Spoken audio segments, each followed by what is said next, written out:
Hey everybody, it's Miranda here, and I've got a mini class to share with y'all. On this part of the series, we are going to be prepping the canvas that I'm going to be working on. And what I want to do is I want to do an image transfer to the background. And I'm going to do that using just Mod Podge. It's a really simple, easy technique, you guys, and I really like the way it looks instead of just adhering paper onto here. You know, it just looks kind of, I don't know, just doesn't look like it's all blended and distressed the way I want it to. So what I'm going to do is I'm just going to use Mod Podge. And this is the Kaisercraft base coat paper. Really, really pretty. It's got amazing texture already on the paper, so I definitely wanted to use this one. Just keep in mind that whatever you do, whatever side you want down, that's the side you're going to adhere, but everything's going to be reversed. So kind of keep that in mind if you've got a certain kind of paper you're going to use for this technique. So it's really basic. You just take some Mod Podge, gel medium, anything that you want to use. I think for this particular process, Mod Podge actually works better than any of the other ones I've used, but I do prefer like golden gel medium over this most of the time. So just put a decent coat on there, nothing too thick, but you want the entire thing covered really good. Okay. And then you're just going to place your paper down there, and I want it to be like that. So just adhere it down. Okay, and then I just take a paper towel or something, I try not to use my finger, and just rub on top of here and get it completely sealed into that Mod Podge. So although it looks like this is going to be the paper that shows, when we get done it's going to be the back side that shows through. I'm sure a lot of you are very familiar with this technique, but it just is really fun background for this mixed media project. So you're going to let this sit until it's completely dry. I'm going to, of course, cut the camera off because it does take some time, and then as soon as I'm ready to show you the next step, I will be back. Okay, it's completely dry, and a little tip for that I learned from my good friend Lynn is to bake it in your oven at 200 degrees. I think she may have done 250, I'm not sure, but it's a little tip I learned from her a long time ago, and it really speeds things up. It took like 5 minutes in there at 200 degrees and it's completely dry. So I did go in with some scraps of the paper that I had left over and put them on the sides as well. Now what you're going to need is just some water. You can either use a spray bottle or you can just pour water on there. I'm just going to use my little container here to pour some, and you're just going to start wetting it down and get some paper towels handy. This is a very messy process and it's a little bit time consuming, but trust me, it is worth it, and it's fun too. So just go ahead and sprinkle a little bit of water on there, kind of move it around. And what you're going to do is start rubbing with your finger, and what you're trying to do is peel up the top layer of this paper. So it takes a minute. You can see there, it started to do it. It takes a minute to get it started, but once you get it started, it is like pretty well good to go. So I'm going to go ahead and kind of saturate the whole thing so I can get the top layer off quicker. So just keep going and rubbing and rubbing and rubbing. And I'll probably speed this part up so you guys don't have to sit by as it takes forever.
Okay, so you can see the top layer is off. Now we just got to go in and clean all of this up. So that's what it looks like so far when you get that very first top layer off. You're just going to keep going in with water and taking some more of it off. I'm just going to dip my finger in because I don't want it to be too wet now that that top layer's off, and just start rubbing off all those white areas where there's any excess paper. So this has taken me about 5 to 6 minutes so far. So it does take a little bit of time, but it's really worth it, y'all.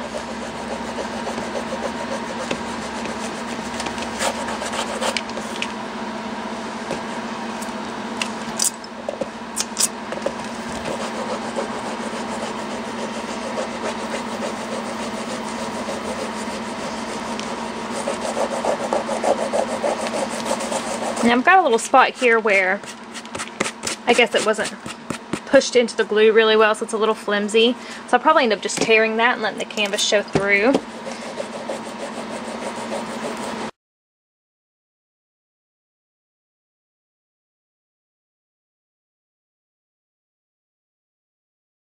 Okay, so this is what it looks like so far.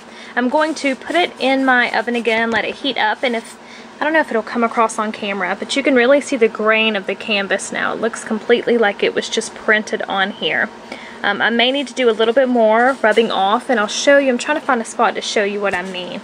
You can tell when you need to do more rubbing, because I don't know if you can tell, there's like little white fuzzies right there. That means you're not done. You know, don't rub really hard, but just keep putting water and rubbing a little bit with your finger until you don't get any more of that. And a good way to tell is to heat it up, dry it thoroughly. Okay, so for part 2 of this canvas, I'm going to do something experimental. I had this idea of doing cutouts in the canvas.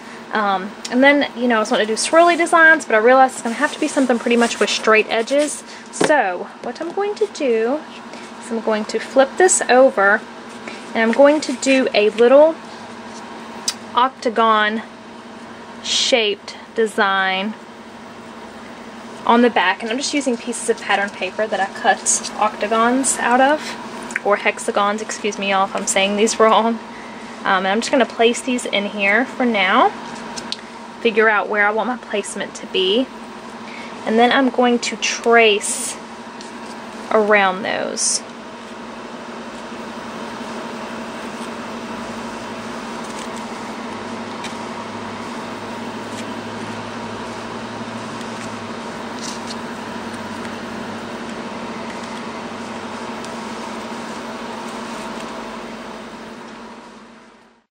Okay, so I've got them placed in there how I want them, and now I'm just going to very carefully trace around every single one of these, and as I trace around it, I'll move it out of my canvas. And I'm telling y'all, this is completely experimental. This may not work at all. I may seriously regret this, but we are going to try it anyway, because that's what it's about, just playing around and having fun.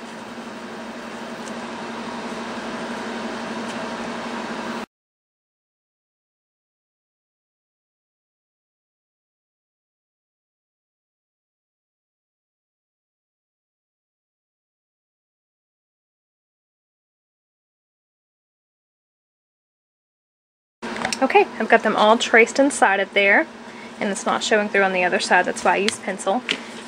Now I've got my X-Acto knife, and I've got a new blade on here because I want it to be pretty sharp and precise so nothing's jagged. And I should have probably spaced them a little further out, but I really like the look of this. I'm just going to kind of go a little further in than my trace line, so that way the canvas strips in between each one is not so thin.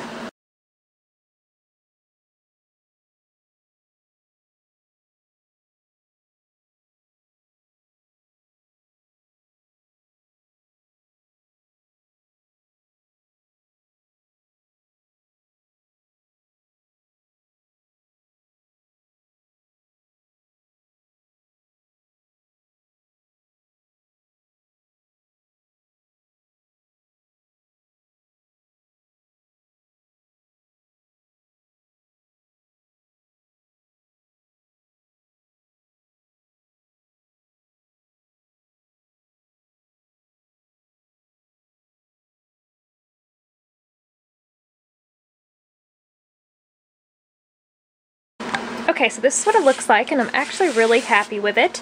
I do want to back it with something in there so that you just don't see through, you know, to the background when like I'm taking photos or if it's on the shelf. So I couldn't decide between lace or chicken wire, so I decided to mix the two. So I've got a piece of lace here, and I'm just going to make it shimmery. I'm going to use Shimmerz and Heavy Metal to spray the lace. And then I've got some really fine mesh type chicken wire back here. I'm just going to spray my lace really good with the Heavy Metal. Just kind of mush it up in there. Okay, just to kind of change the color. And then on the chicken wire, I also wanted to use a little bit of the Shimmerz paint pots. And I'm using it in Sky Blue.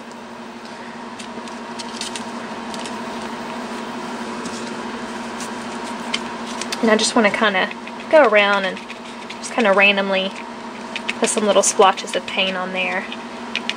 Not a whole lot of this will be showing through the lace, but okay, so just about like that, maybe a little bit more. It looks really pretty when it kind of dries inside of the little openings. Okay, so I'm happy with that.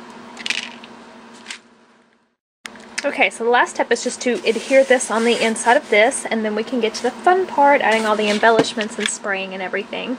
So I'm just going to glue the lace in here, cut it down a little bit. I can find my scissors.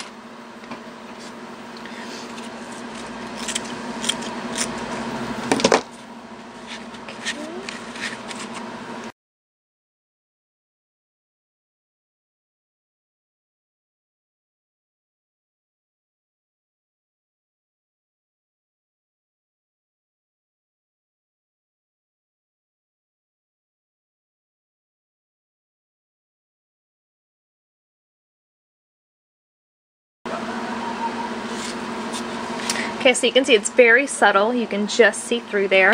And now what I'm going to do is I'm going to adhere my mesh in there, and I kind of curled up the ends of it so it won't sit exactly flat on here. I want it to kind of be raised a little bit.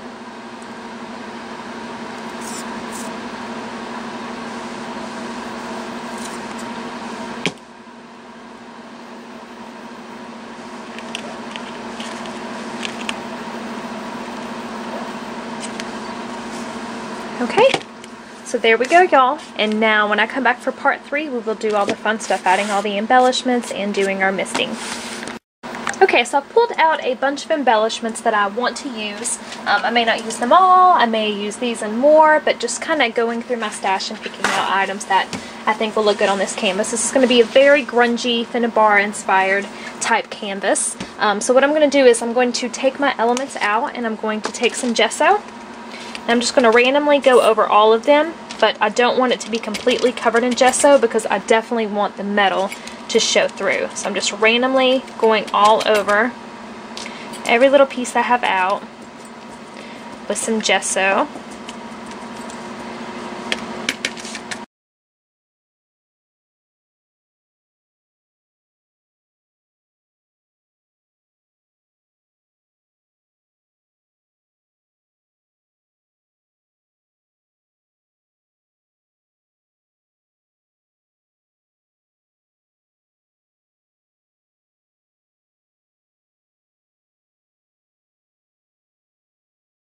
Okay, so I've got them all prepped with gesso, and now I'm just going to start adhering everything down. And I'm using Fabri-Tac glue for this. You can use whichever glue you like.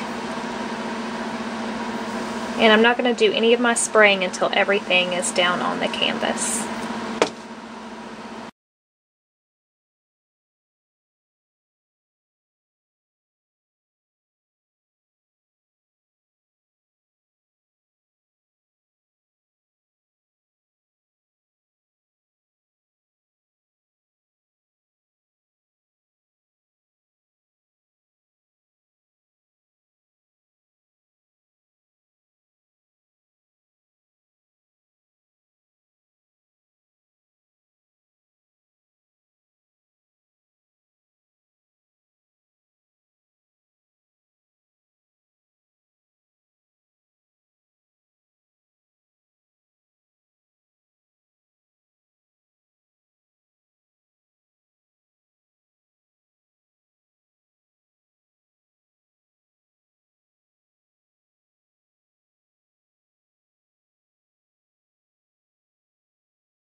Okay, so this is what we have so far before we spray it.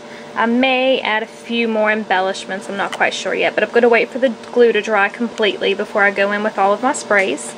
So that will be part 4, and I hope you guys stay tuned tomorrow for that one. Okay, so welcome back to the mini class. This is going to be part 4 in the series where we're actually going to add all of our colors. So now after the video yesterday, I did go in and add a few more little details in there so you can see all the layering going on. There's lots of stuff tucked down in there. Okay. Everything's pretty well dry, so this is what it looks like so far without the spraying. Now the colors I'm going to be using are Treasured Hem in Spritz, Shimmerz Heavy Metal, Vibes in Abominable Blue. This was from the Merry and Bright collection, and it's one of my favorites, so you can see I barely have any left. I'm going to be using Rockefeller Blue, which is a really dark, smoky, grayish blue. And I already said Treasured Hem. I got 2 of those out, excuse me y'all. And I'm going to use Seafoam. But I have a big bottle of it, and I put some in a small one that I had, and I added a little bit of water to tone it down and make it the exact blue that I pretty much wanted, which is going to match these flowers right here. Okay, so I'm going to do some spraying, and then some of it I'm just going to paint on with a paintbrush to kind of control where the sprays go a little more. But I'm going to start out with just my Heavy Metal Shimmerz. Beautiful color. You guys can see it swirling in there. And this is more of just a shimmer. It hardly has any color to it at all, but if you spray a couple of times you can build up a really deep, pretty brown color. So I'm just spraying randomly.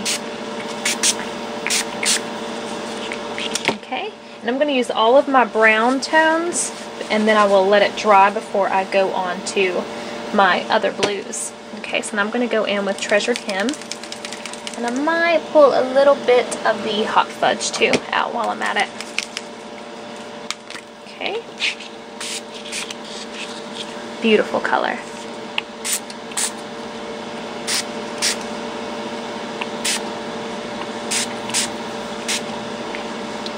Okay.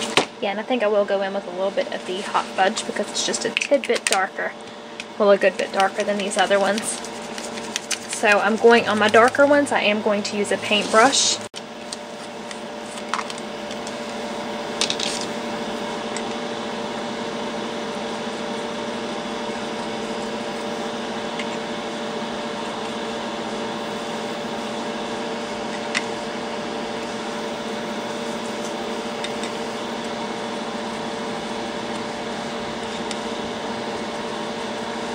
Really concentrating the center of that flower right there with the Hot Fudge.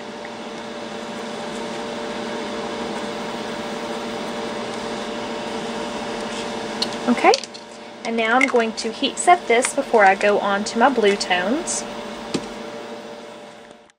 Okay, now I'm going to go in with my blues. I'm going to start out with the Abominable Blue.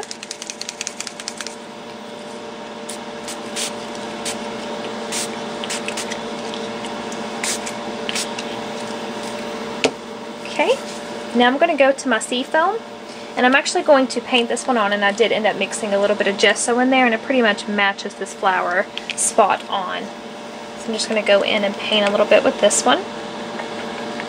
See how close that color matches there.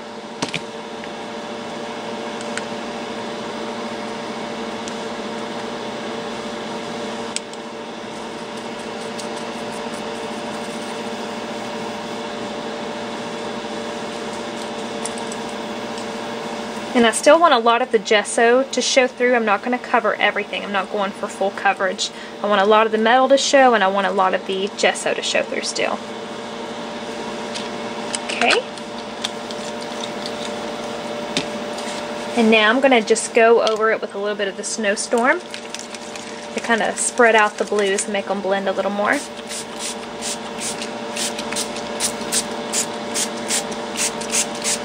Okay, now I'm going to let this one dry. Okay, now I'm going to go back in with the Treasured Hem.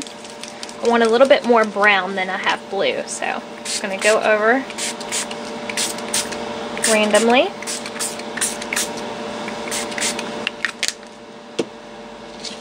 Okay, and a little bit of the Heavy Metal.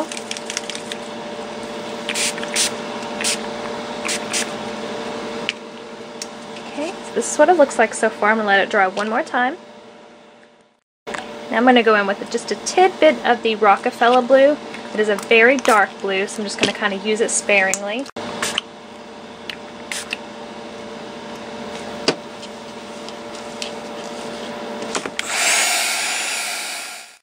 Okay, y'all, everything is pretty well dry. You can see just how pretty all the colors are, and of course the pictures will do much better at showing you that than the video. I am going to go in with a little bit of gesso and kind of highlight some of the areas. I always like to do that to make sure my brush is really clean. Okay, so just kind of blot most of it off and then kind of go in and highlight all over.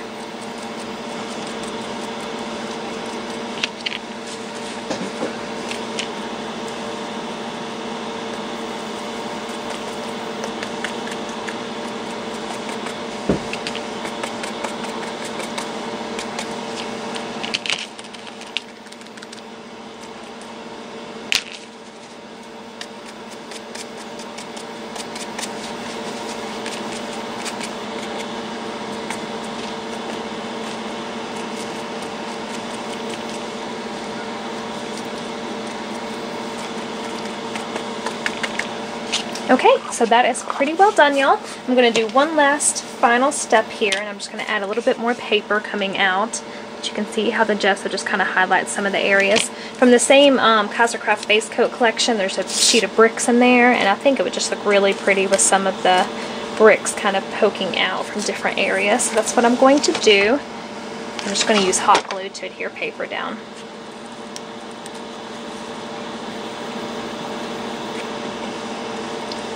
Okay.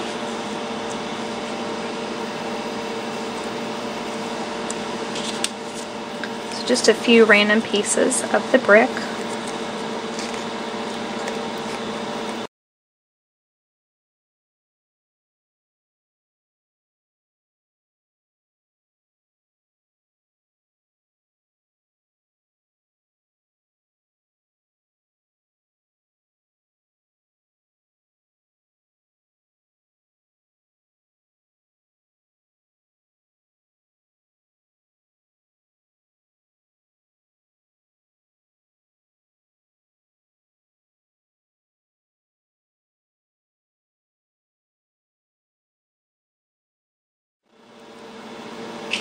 Okay, so that is it, y'all.